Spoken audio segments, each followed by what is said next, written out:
Surviving the Applewhites, Chapter 16.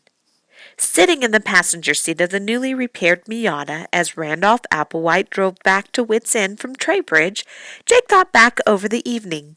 He had gone into the audition with Randolph. When the Miata had pulled up in front of the theater, Jake had been surprised. He'd expected it to be like a movie house, stuck in among the storefronts on one of Treybridge's main streets.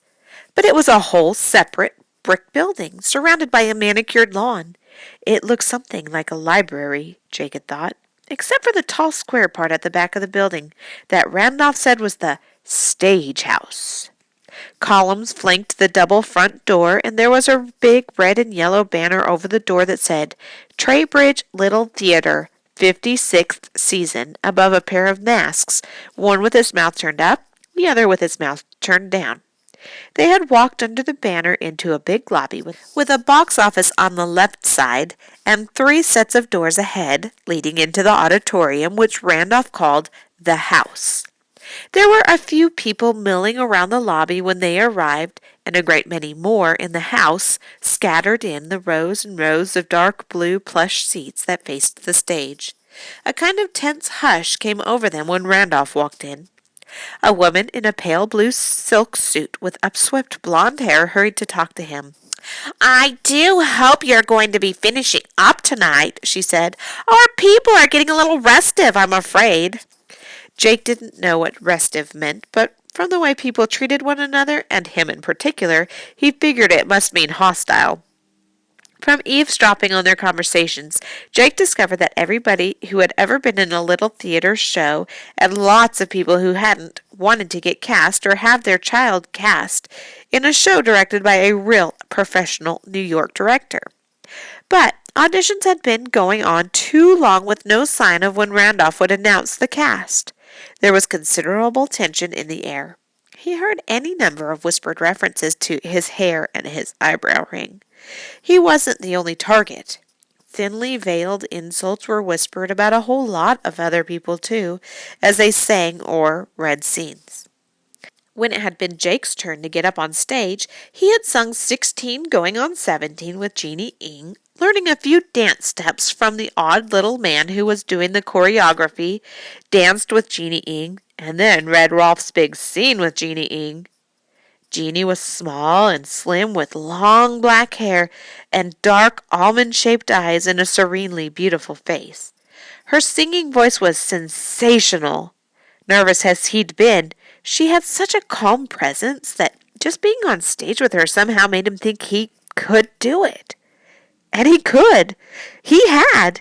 Even Jake knew he had been good.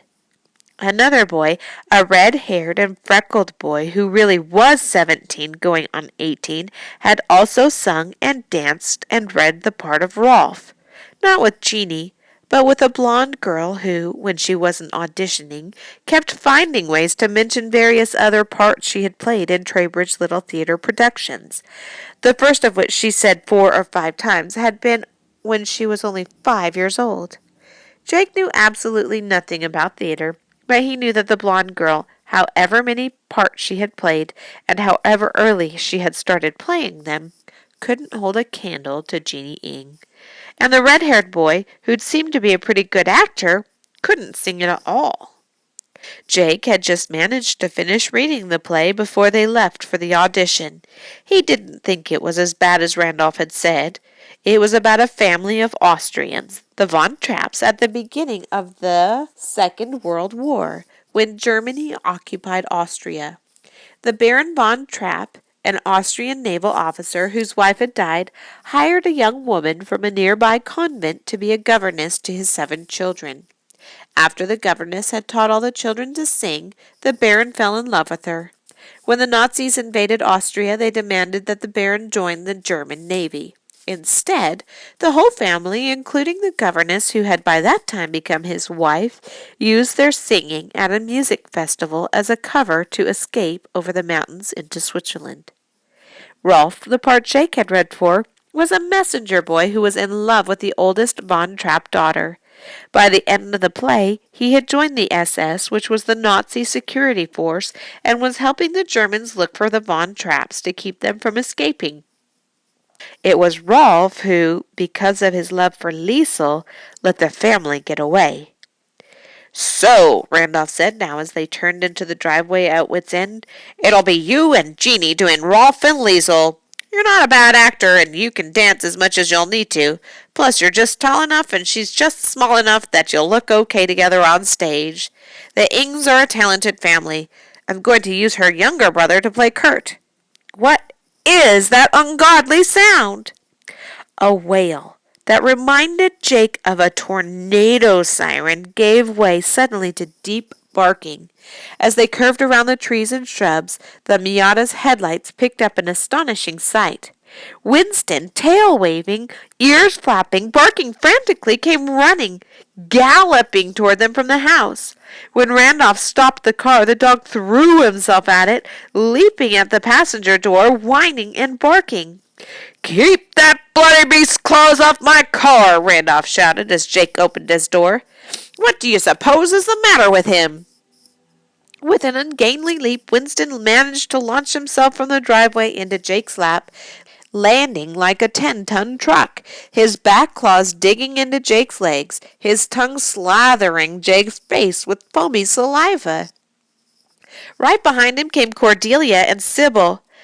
"What have you done to that dog, Jake Simple?"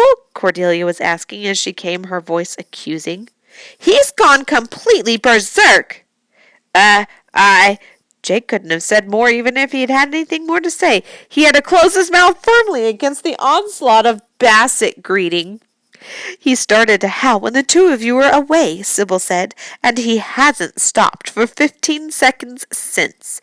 It's been hours. He has sat on the front porch and howled as if the world were coming to an end." She waved her reading glasses in the air. Jake had the feeling that she would have preferred to beat him with them. "I can't think, much less work, with a racket going on. If it isn't the sound of music, it's the wretched hound. I might as well give up writing altogether." "You can't go away any more," Cordelia said to Jake. "That's all there is to it. Not without Winston. Nothing would make him stop. I offered him liver treats, his favorite, and he looked at me as if I was out of my mind. He was inconsolable. Wherever you go, you have to take Winston with you." "What are you two going on about? Jake's going to be at rehearsals every night. I can't have a dog at rehearsals," Randolph said. "Under no circumstances will I have a dog at my rehearsals." "Then you can't have Jake either," Sybil said. "Your choice. If you want Jake in your show, you're going to have Winston. I will not have him here howling like a soul in torment. That's all there is to it." "But what if he starts howling at rehearsals?" "He won't," Edie had joined them. "Not if Jake's there," she said. "He's got it into his doggy brain that he's Jake's dog, and that's all there is to it." She frowned at Jake. "Alienation of affection, it's called, and people can get sued for it." "Not when it's a dog," Cordelia said. "Yeah, well, Winston's our dog, and now he thinks he's Jake's dog." Jake had finally succeeded in dislodging Winston from his lap. The dog was now sitting on the drive, staring up at him and wagging his tail so hard that his whole body wagged with it. "I didn't do anything. I was just feeding him a little and pet him once in a while. Nobody else seems to take any notice of him at all." "I do," Edie said. "At least I used to before he turned into your shadow. Now he won't so much as look at me or anybody else except for you." "Not even with liver treats," Cordelia said. "Enough, enough, enough," Randolph said. "We will deal with the question of the dog some other time. Let's go inside. I'm calling a family meeting right now." "A family meeting? Everybody?" Edie said. "Everybody except Destiny. And Hal. I haven't lost touch with reality." Sybil checked her watch. "It's nearly 11 o'clock. Lucille and Archie will be asleep by now." Well then, wake them up! Send the howling monster of a dog over to roust them out! We need a family celebration! And someone get that Bernstein fellow up here. This involves him too, if he really intends to do that documentary he's talking about. I have news, wonderful news. I have finally succeeded in casting the show.